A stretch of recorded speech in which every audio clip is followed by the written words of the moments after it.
For us, revitalization in London is a key component because we have so much existing buildings that need to be refurbished.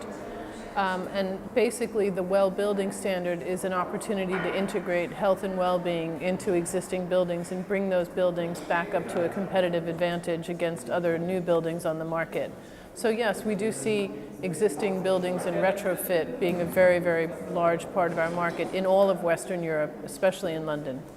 So the WELL building standard is the first building standard that's been designed specifically around human health.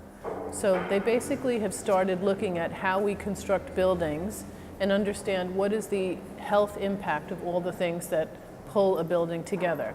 We're spending 90% of our time inside buildings, so we need to be looking at things like natural daylight, better ventilation, materials and off-gassing, moving around spaces, the food that we eat, and the work-life balance of the people inside the buildings. So if we can start to establish a better health regime for our employees and staff, we create healthier buildings which have better asset value for investors in the long term.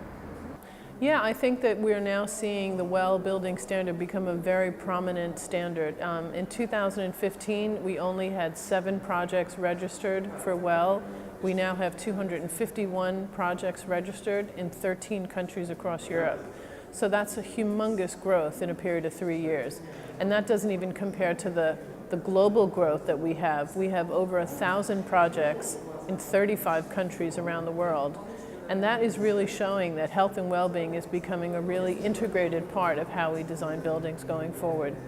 I came to this conference because I was really excited to see that we are focusing, and this conference especially focuses on existing buildings, because I think we have to really take advantage of the huge volume of real estate that still exists in many countries throughout Europe.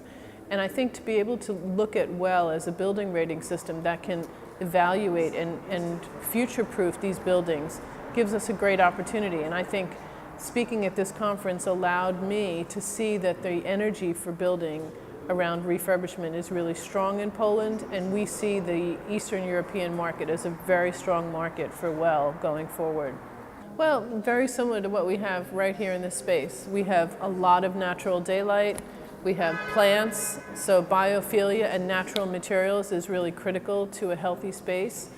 We would look at the type of ventilation system that comes into a building and make sure that we're not bringing in any outdoor contaminants from traffic or from pollution.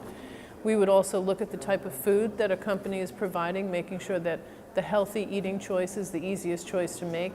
We would also make sure that the water quality coming into this building is of the highest standard, so that people actually realize that hydration is an important component for cognitive development.